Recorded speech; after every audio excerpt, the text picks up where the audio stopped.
Hello দর্শক বন্ধুরা, অমর সাহিত্যের পক্ষ থেকে জানাই সকলকে স্বাগত।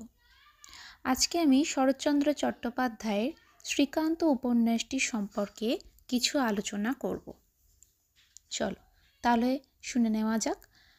প্রথমে বলি, শরৎচন্দ্র চট্টোপাধ্যায় রচিত শ্রীকান্ত উপন্যাসটি জীবনচরিতমূলক উপন্যাস। এই উপন্যাসে ভ্রমণ কাহিনীও রয়েছে। এই উপন্যাসের মূল বিষয়বস্তু হল এই উপন্যাসে শ্রীকান্তের জীবন, তার ভ্রমণ, তার প্রেম এবং তার সম্পর্ক ও তার পরিবারের কাহিনী বলা হয়েছে। দ্বিতীয়ত, এই উপন্যাসে শ্রীকান্তের প্রেমে পড়া নর্তকী মেয়ে রাজলক্ষ্মী, রেঙ্গুনে আবদ্ধ মহিলা অভয়া, উজ্জ্বল বৈষ্ণবী কমলতা প্রমুখ চরিত্র রয়েছে।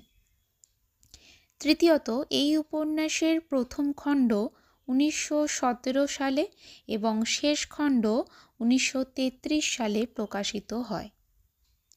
এই উপন্যাসের প্রথম পর্ব ভারতবর্ষ পত্রিকায় ধারাবাহিকভাবে প্রকাশিত হয়েছিল। এই উপন্যাসটি 4টি খণ্ডে সমাপ্ত হয়েছে এবং এই উপন্যাসটি অবশ্যই আত্মজীবনীমূলক উপন্যাস। আজকে শ্রীকান্ত উপন্যাসটি সম্পর্কে এইটুকু আলোচনা করলাম।